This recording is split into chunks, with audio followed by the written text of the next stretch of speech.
我叫花姐，我是广西人，我现在在广州工作、生活。我应该是中专毕业以后20岁左右，那时候就是我有一个同班同学，当时我在一个厂里上班，然后那个厂呢是个水泥厂，就是朝九晚五那种，我就觉得不太喜欢这种工作。后来我就辞职了之后，我在我们老家的小县城那里租了房子住。租了房子之后呢，当时出来嘛，就手里面没有多少钱，然后就每天吃饭的时候就去吃粉，到街上去买粉吃。然后我之前高中同班的一个女同学就看到我吃粉，她就说：“哎，美丽，我真名叫美丽哈。”她就说：“你怎么吃这个粉啊？”就感觉好像我过得很苦这样，所以后来她就开始带饭给我吃。然后后来慢慢的我就说：“哎呀，我看你也是一个人，要不然你就跟我住在一起吧。”就慢慢做饭之后，就是后来的感情就慢慢生发了，就对他，就对这个女同学生发的感情就有点不一样，就很像恋爱的那种感觉。其实那时候我也不能够确认我就是同性恋，其实不知道的，只是说就觉得好喜欢这个女同学。对啊，后来您觉得这种同性恋有没有可能是因为他帮助过你，然后就所谓的就是环境，或者是我不觉得是环境的原因，我能够感觉我从几岁从小，其实对同性的那种被吸引的感觉是能够感觉到的，其实只是我不知道这是什么一回事。我甚至在14岁的时候啊，我还那时候就是有什么电影之窗啊，我还写信去问所谓的专家，我说我对同性好像有特别的好感、好奇，好像还有一些冲动，好像很想跟对方亲密。那个专家就回信告诉我，他说你这个叫性欲耐挫。他说你什么？他说你叫性欲耐挫。耐挫耐心的耐，错误的错，性欲耐挫。对呀，我就觉得好奇怪，我也听不懂。他说是本来你应该是对异性产生的感觉和欲望，你发生在同性身上了，这是一种耐挫。问了之后，他给我这个解释，我又觉得很莫名其妙，我也不理解是怎么回事。说我本该对异性发生的事情发生在同性身上了，这说明什么呢？但是他也还好，就是这个专家他也没有说我怎么样，他只是说这是一种耐挫也没有给我特别的评判。就我的第一段恋情是一个日久生情的过程，就是跨越那个朋友的界限，也是一点点的跨越的。不知道就是大家后来越来越信任，感情越来越好，慢慢的就是一点点的就这样跨越了。然后我们也不去捅破，也就没有明确这个关系，也没有说我爱你你爱我，就感觉就是觉得情感上它转化了，行为上我们也跨越了，但是我们心里隐隐觉得好像这个事情不可以说，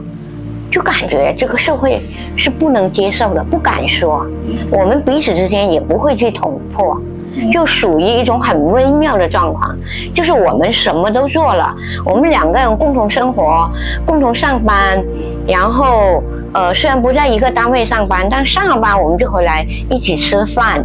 后来我离开那个工厂之后，我又到了一个学校去做老师，然后学校给我宿舍，他就跟我去那个宿舍住，然后我们就开始做饭啊，就像情侣啊、恋人啊，就这样开始生活了。就生活了2年多，生活2年多之后，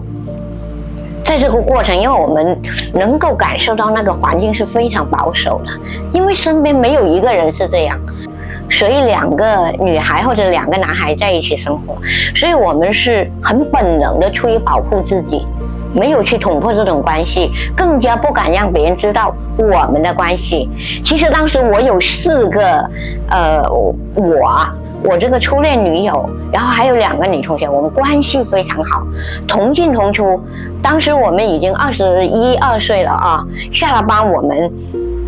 就尤其是周末，我们4个女孩就会汇聚在一起，去舞厅唱歌，去哪里玩，吃喝玩乐，然后就说，哎，哪个男孩子帅，我也把自己伪装成一个异性恋，我的初恋女友也是，然后别人也给他。其实我们4个女孩都长得都不错，就是那种小巧玲珑、身材匀称的啊。去舞厅也有很多男孩子就好喜欢来跟我们跳舞。那我就会吃醋啊！看我这个初恋女友老是去跟别的男孩子跳舞，我又说不出什么，感觉好像我没有什么身份和资格去说她一样啊。她呢，她还好，因为她可能是异性恋女孩，我跟别的男孩子跳舞，她好像就没有什么太大感觉，但是我就不行啊，我就觉得你是我的女朋友。对吧？我就很吃醋，我就不想他去跟别的男孩子跳，就这样。但是呢，一方面我也伪装成一个异性恋，我也会跟其他男孩子去跳，也会跟其他男孩子去共同社交。然后我另外一个好朋友，就那4个闺蜜之中有一个她是公安局的，她后来就对我初恋说，她说，哎，她说。这个同性恋是不被允许的，他就开始给我的女朋友吹风。他怎么会说到这样的词呢？他可能感觉到我们2个实在太亲密了，同进同出，还有我们看对方的眼神肯定不一样的啊，就是2个相爱的人那种眼里有光、眼中有你的那种东西，旁人应该是能感受到的。然后我跟他讲了这样的话，对，他有意无意会在我们面前说，哎，90年、91年，当时去对话了没有？去了，但是他应该他也有个渗透到小地方的过程，可能1线城市会好一些，然后我那个公安局的闺蜜，她就说，同性恋是不行的。后来我才知道，她跟我那个初恋。就说不行的，要怎么样的，然后我的男同事就看上了我的初恋女友，就对他展开了攻势，我这个初恋女友呢就跟他谈恋爱去了，我就很伤心，所以我就跟他分手了。尽管我们是戴着面具去生活，但是回到我们2个人的世界，我觉得那种被爱沐浴的感觉，被激情、被相爱的那种感觉，沁晕的感觉，其实我觉得是非常非常快乐的，非常幸福的。但是当我们分手之后，那种伤痛又是很真切的，我又觉得我没有什么资格去对我的女朋友说，不，你不要离开我，好像没有什么资格。当时好像我被某种东西束缚住了，控制住了，我没办法正大光明的说不要离开我吧，就那种窒息感也是很深刻的，然后就后来真的疼痛了10几年，真的是这样，疼了10几年，因为我觉得好像我没有错，我爱一个人，为什么我不能得？我爱而不得。因为在这10几年里，我也不断的去尝试，想要建立新的同性亲密关系，但是每一段都那么不稳定，而且那些女孩都还要去嫁人，我就很痛苦。我就觉得，曾经有一段时间，我觉得可能我没有办法拥有一段同性感情、同性恋爱、同性亲密关系了。35岁那一年，我又一段同性感情夭折了。那一个同性对象很奇妙，他恰恰是一个跨性别男生，他是一个生理上是一个女生，但是他的衣着打扮是个男生，是陕西的一个人。而我当时为什么会找个跨性别男生呢？因为在这十年过程里面，我试图想要去找异性恋男生去谈婚论嫁，但我发现我没有办法接受异性。后来我就做了一个折中，我说有一个跨性别男生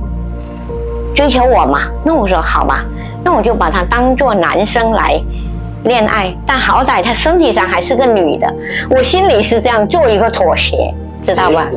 结果因为我们个性啊、地域啊，因为他是北方人，我是南方人，就种种原因嘛，就我们没有办法生活下去。35岁那一年，我回了广西，然后那时候就是临近春节了，是冬天，在家里烤火，因为我们家到冬天就砍树、烤火、烧木材、烤火，就在那里扒拉那个火星，然后那个火星突然这样很多星光点点下来，下到我的那个脑袋上，不知道怎么突然我就有一种醍醐灌顶的感觉，我就说美丽啊，行了。你不要再勉强自己了，你就是喜欢女人，你就是喜欢女生，你就是想跟女孩子在一起，你兜兜转转，你试了那么多男生，你都没有办法跟他们真的去建立真正的亲密关系，没办法像对他们有一种爱的感觉，更不可能跟他们上床。我尝试了很多，也有男孩子接受我，你也找了跨性别男生，男生就是男生，他没有那种女人的味道，知道吗？我说行了，你别再勉强自己了，你也别再自我欺骗了，你就是喜欢女生，你就认了吧，你就接受了吧。所以我觉得我的思考，我的探索来到了一个转折点，我就终于想清楚了，我想要一个女孩，她不要有任何动摇犹豫的，她也想走这条路的一个女孩，去建立一个同性家庭，建立一段同性伴侣关系。因为我想清楚了我想要什么生活，什么样的感情和关系之后，那我就在华人拉拉社区里面去登了一个真友。当时我就说我希望他喜欢宠物，因为我很喜欢猫猫狗狗这些的，我会觉得如果对方喜欢动物的话，他会是一个内心柔软爱心的人，我是这么判断的。你只提了这一个条件吗？对，我大概我条件不多，因为我觉得条件不重要，来了我再找感觉再聊嘛啊，所以就后来就有10几个人给我写信，到最后呢，就有一个女孩，她是个 T， 比我小7岁，她是武汉籍贯，然后在广州，从小在广州长大的，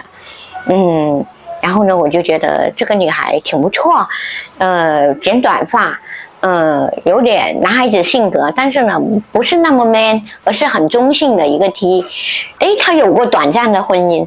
我就问她，我说你真的想好了，你是要走这条路的吗？她说是的，我就是想找一个跟我的想法一样的人，就是要走这条路的人。她也探索过婚姻了，她也很清楚自己是不想再走传统婚姻之路，不想再找男性了，所以我觉得 OK， 然后我就开始跟他见面了。当时我在东莞工作，然后我就去到广州跟他见面。第一印象我也觉得挺好的，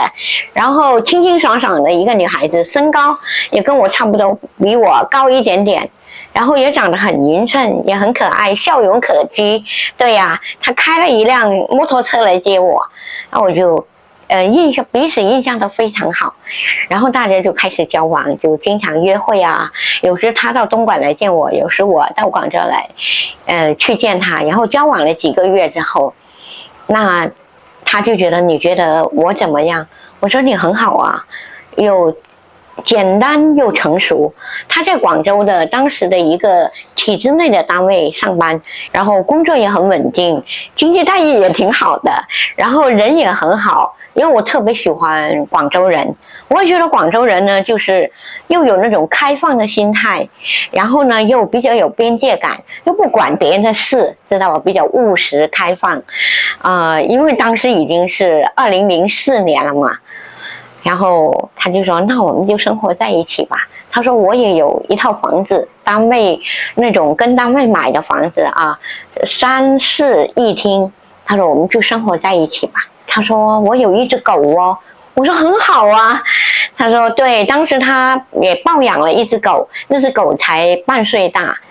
然后 OK， 那我就把东莞的工作就辞了，就跟他共同生活在一起了。然后我跟他在一起半年了之后，后来在网上又看到有一只狗，宠物店里面啊有抱养了一只狗，他说，哎，要不要我们再养多一只狗？哎，当时我有点不太愿意，我感觉养一只狗就很多了。他说还去吧，还是养吧，让这个狗有一个伴嘛，哦。他自己抱养的那个狗呢叫达达，后来我们家抱养的那只狗啊很小，然后就一看到我们就汪汪汪汪的叫，我们说好，看来还比较有缘分啊，我们就抱回来，然后就想了，哎，给它起什么名字呢？之前那狗叫达达，达达是我这一个女朋友呢，她喜欢看《海豚湾》，张韶涵主演的那个电影《海豚湾》里面有一个角色叫达达吧，她很喜欢这个角色，所以她这个狗就叫达达。那抱养来这个狗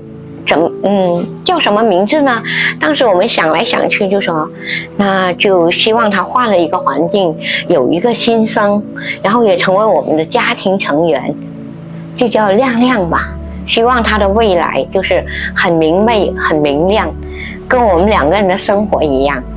啊。从此真的我们就开始了2个人2只狗的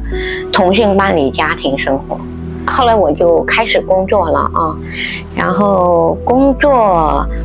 反正就是他一下班回来，因为我工作比他有弹性，我还是我下班会回来比较早，我回来我就会做饭啊，他一回来他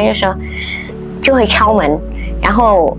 就说啊我回来啦，然后一开门然后就放包放鞋子，然后从鞋柜也在门口嘛，就打开鞋柜然后换鞋子，我就会说啊你回来啦，然后回来就有热饭热菜吃嘛，然后狗狗们也就是非常开心的去迎接他，然后我们也是经常参加一些狗狗的聚会，带狗狗出去玩，然后带狗狗去见朋友，我们俩呢也会经常就是说要去哪里吃好吃的，玩好玩的，然后吃了饭我们会去散步，带狗狗去公园玩，就是这一段生活真的我是觉得是非常的美好，很有家庭气息，而且呢我35岁才找到的这个伴侣，他28岁，因为我自己的原生家庭是有5兄弟姐妹，然后我的父母从小就养这5个孩子，就很粗心，就是其实给我的陪伴比较少，我就是不知道爸爸去哪里了，哥哥姐姐去哪里了，所以我很渴望有一个自己的属于自己的真正的家庭。我觉得这段关系这段生活我拥有了一个家，真的，我跟这个同性伴侣在一起的时候，当时我就有一个念头，我说我一定要好好的守护我这个家，要好好的守护我这段关系，我绝不会转身。无论怎么样，无论我们2个将来会遇到什么事情，遇到什么阻碍，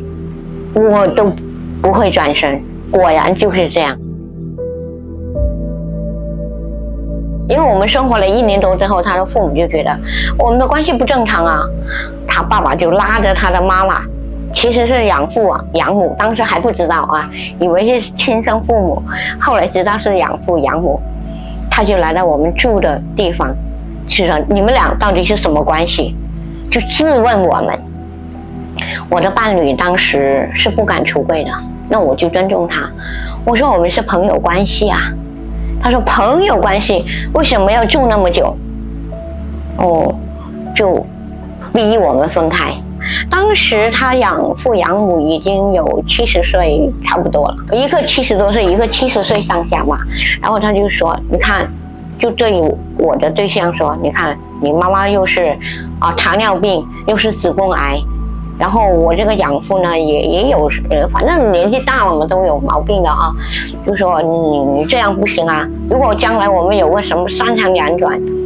你负得起责吗？就逼我们。后来我们俩就商量怎么办，我就暂时就搬出去啊，等他们气头消了再回来。然后呢，他那个养父啊3天2头就到我伴侣的那个房子来，打开门看一看，看看书房有没有我的痕迹，看看客厅有没有我的痕迹，就这样嘛。然后有几次我回去的时候，他老爸就过来了哦，我就赶紧躲到书房或者客房去。再后来我就觉得不行啊，老是这样是吧？我们俩又商量，我们俩就共同决定，不想再这样躲着、藏着、掖着啊，来了我就跑，这算什么，对吧？即使我不出柜也好，我也可以不躲啊，我们又没做什么错事。所以后来他爸爸再来的时候，我就不躲。他爸爸一看就很生气啊，然后太生气了。但是我觉得没关系，你生你的气，对吧？我就说，哎，叔叔你好，我就给他倒水，请他入坐沙发。他爸爸一句都不应我，就在沙发坐着，左看右看，好像我是个贼还是什么一样啊。那我也不管他，反正就是我该毕恭毕敬的对他，我觉得他是长辈，我尊重你，没关系。但我过我的生活也没什么错。我们俩在一起生活，我又能照顾他，我们彼此都互相喜欢，愿意在一起，有什么不好呢？对吧？而且我们相信，就是我们两个的感情稳定，互相照顾，经过时间的沉淀，我相信他爸爸妈妈是可以接受我们的。所以就这样，我就从对峙到开始不躲不藏之后，又过了一段时间，好像两个老人家慢慢就不得不接受了。就慢慢就接受了。然后我就对伴侣说，我说没关系，你有空你就回去，因为他父母跟我们也住在同一个大院，距离300-400米而已，只是不同楼层，不同区域嘛。然后我伴侣就到周末就回去陪伴他们老人家，慢慢的就有些变化了。就从养母身上有点变化，他就说，哎，那你就叫美丽也过来吃饭吧。大概到2年3年之后就开始叫我过去跟他们吃饭，这个冰慢慢就有点融化了。再后来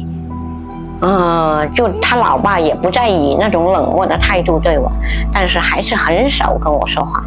主要是他养母的态度就变化的更多。再后来就是每年春节我也会回我老家嘛，对我对象的养母呢，就会把钱放到红包里，给一个几百块钱的红包给我，让我回老家过年的时候把这个红包给我妈妈，因为我妈妈还在世，当时不仅如此后来我们一起去串门，我跟他的养父养母一起去串他们亲戚的门，去山水，去佛山，有时候我们还做一些短期的旅行，比如说去珠海去江门湛江一起去吃鱼到码头去玩附近玩，真的看起来真的好像他们全然接纳了我跟伴侣这样的一种生活方式。直到2015年，我的伴侣去世，